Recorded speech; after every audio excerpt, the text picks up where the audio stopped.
পিতামাতার খেদমত করে দোয়া করেন, দোয়া কবুল হবে ইনশাআল্লাহ। এখন তো পিতামাতার খেদমত মানুষ করতে চায় না। এটা সেই যুগ যে যুগে পিতামাতার সাথে দাস দাসীর মতো আচরণ করা হয়। সন্তানরা ভুলে গেছো তোমরা যে তোমরাও একদিন পিতামাতা হবা। আমরাও কিন্তু একদিন পিতামাতা হব। যারা বিয়ে শাদী করেছে, সন্তান সন্ততি হয়েছে, তারা জানে এই যে প্রসব বেদনার একটা সেকেন্ড, 1 সেকেন্ড বা 1 মিনিট প্রসব যে বেদনা মায়ের হয়, এর ঋণ আমরা সারা জীবনে শোধ করতে পারবো না। পারবেন? এই কারণেই মায়ের পায়ের নিচ জান্নাতের কথা বলা আছে। মাদের সম্মান আল্লাহর কাছে অনেক বেশি, মেয়েদের সম্মান অনেক বেশি। এই নারীবাদী ফ্যামিলিস্টরা যা বুঝিয়েছে, ইসলাম এমন নয়। তো ইসলাম এমন নয়। ইসলামে মেয়ের মর্যাদা সবচেয়ে উপরে। সেই মেয়েদেরকে আমরা এখন কি করেছি, কাপড় চোপড় সব কমিয়ে কমিয়ে বেপর্দা করে রাস্তায় নামিয়ে দিয়েছে। যদি একটা মানুষ নিজের সম্মান না বোঝে, তাকে সম্মান কেউ দিতে পারে? নিজেকে চিনতে শিখুন। আমাদের সম্মান আল্লাহর কাছে অনেক বেশি। এটা বলছিলাম প্রিয় ভাইয়েরা, মায়ের পায়ের নিচে আল্লাহ পাক সন্তানের বেহেশতের কথা বলেছে। মা বোনদেরকে 4টা কাজ করতে বলো, অনলি 4টা কাজ। 5 ওয়াক্ত নামাজ যদি ঠিকমতো পড়তে পারে, 1 নাম্বার। 2, রমজান মাসে রোজা রাখে। 3 নাম্বার, পর্দা ঠিকঠাক মতো করে। আর 4 নাম্বার, স্বামীর আনুগত্য করে। ইনশাআল্লাহ জান্নাতের যে কোনো দরজা দিয়ে ইচ্ছা প্রবেশ করতে পারবে ইনশাআল্লাহ। এখানে স্বামীর আনুগত্যের কথা বলেছি, স্বামীর দাসত্বের কথা বলি না। আনুগত্য দাসত্ব এক জিনিস না। আনুগত্য মানে কি? আনুগত্য মানে আপনি স্বামীর যে কোনো ভালো কাজে আপনি তাকে সায় দিবেন, আনুগত্য। নামাজ পড়তে বলেছে, নামাজ পড়তে হবে। পর্দা করতে বলেছে, আপনি পর্দা করবেন। বেপর্দায় যাবেন, আপনি যাবেন না। এটা আনুগত্য। দাসত্ব কি? দাসত্ব হচ্ছে যে সে ভালো মন্দ যাই বলুক আপনি শুনছেন, এটা দাসত্ব। এটা করবেন না। মা বোনরা 4টা কাজ বাসায় গিয়ে আবার শুনিয়ে দিবেন। নবীজি বলেছেন 4টা কাজ কোনো মেয়ে করলে জান্নাতের যে কোনো দরজা দিয়ে ইচ্ছা প্রবেশ করতে পারবে। 1 নাম্বার, 5 ওয়াক্ত সালাত। 2 নাম্বার, রমজান মাসের সওম রোজা। 3 নাম্বার, পর্দা ঠিকঠাক মতো করবে, লজ্জাস্থানের হেফাজত। এবং 4 নাম্বার, স্বামীর আনুগত্য করা। মায়ের খেদমত করে দোয়া করেন, দোয়া কবুল হবে ইনশাআল্লাহ। বাবার খেদমত করে দোয়া করেন, দোয়া কবুল হবে ইনশাআল্লাহ। কোরআন তেলাওয়াত করে দোয়া করেন, দোয়া কবুল হবে ইনশাআল্লাহ। মনে করেন শেষ রাতে উঠেছেন, মানে শেষ রাত বলতে বোঝাচ্ছি এই ধরেন যে 2টার পর থেকে, এখন 2টা 2:30টার পর থেকে নিয়ে ফজর পর্যন্ত শেষ রাতে উঠেছেন। এই সময় আপনি যা দোয়া করবেন ইনশাআল্লাহ কবুল হবে। হ্যাঁ, বলতে বাধ্য হচ্ছি, এখনকার তরুণ সমাজ ওই 2টা 2:30টার দিকে ওই যে কার কার খেলা থাকে, ওই খেলাগুলো দেখার জন্য ওঠে, তাহাজ্জুদ পড়ার জন্য উঠতে পারে না। অথচ আল্লাহ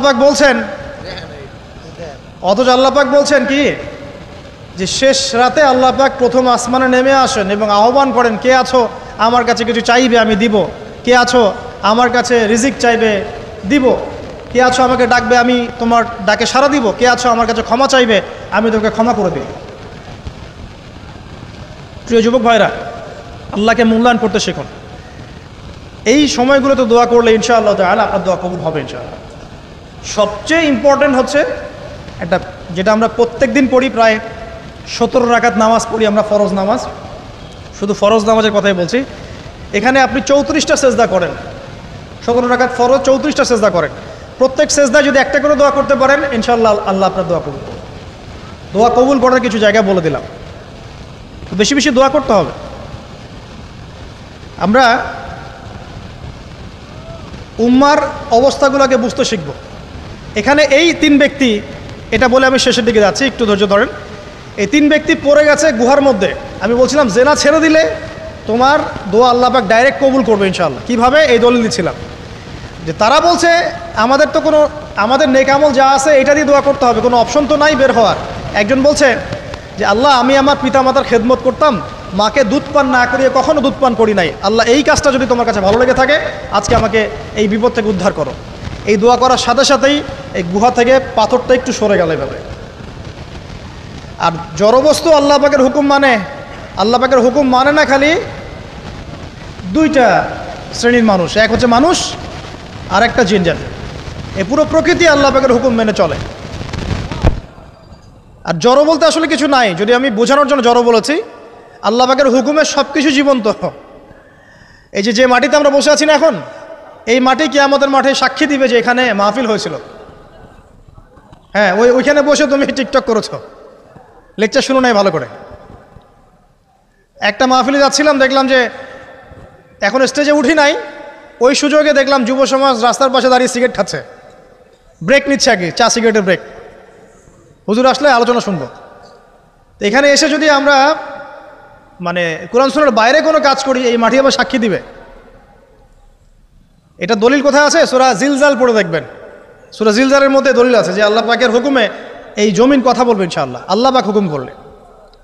জি, তো একটু সরে গেল ওই পাথর, তারপরের ব্যক্তি দোয়া করছে, আল্লাহ আমার একজন কাজের লোক ছিল, সেই কাজের লোক কিছু টাকা পেত, টাকা না নিয়ে বেচারা চলে গেছে, আমি ওই টাকা দিয়ে কিছু পশু কিনেছি, এই পশুগুলো কিনে আমি পালন করেছি, অনেক দিন পর সেই ব্যক্তি এসেছে আমার টাকা দাও। তখন আমি বলেছিলাম যে এই যতগুলো পশু দেখছো সব তোমার। সেই লোক বলছে, আমার সাথে কি ঠাট্টা করছো? বলছে, না ঠাট্টা করছি না, তোমার টাকা দিয়ে আমি পশু কিনেছিলাম, এই প্রজনন হতে হতে হতে আজকে এতগুলো হয়েছে, সব তোমার, নিয়ে যাও। আল্লাহ কলিজা দেখেন, আসলে দান করার জন্য কলিজা লাগে, টাকা লাগে না। আল্লাহর পথে দান করার জন্যে কলিজা লাগে, টাকা লাগে না। আর কিছু মনে করবেন না, আমি বিভিন্ন মাহফিলে যাচ্ছি, এই একটা কমন দৃশ্য দেখি এই কালেকশনের। আমার জানা নাই যে এভাবে নাম লিখিয়ে কোনো কালেকশন নবীর যুগ থেকে হয়েছে, আমার জানা নেই। বরং কতটুকু দিয়েছে এটা গোপন রাখলেই ভালো। কে দিয়েছে, কত দিয়েছে জানানোর কোনো দরকার নাই, দিয়েছে নিয়ে চলে আসবেন, শেষ। আমরা কাকে সন্তুষ্ট করার জন্য দেই? আল্লাহ জানলেই তো যথেষ্ট, কি দরকার জনগণ জানতেই হবে আমি 5,000 টাকা দিয়েছি, এতে আমার লাভটা কি? নেকি উল্টা আরও কমে গেল।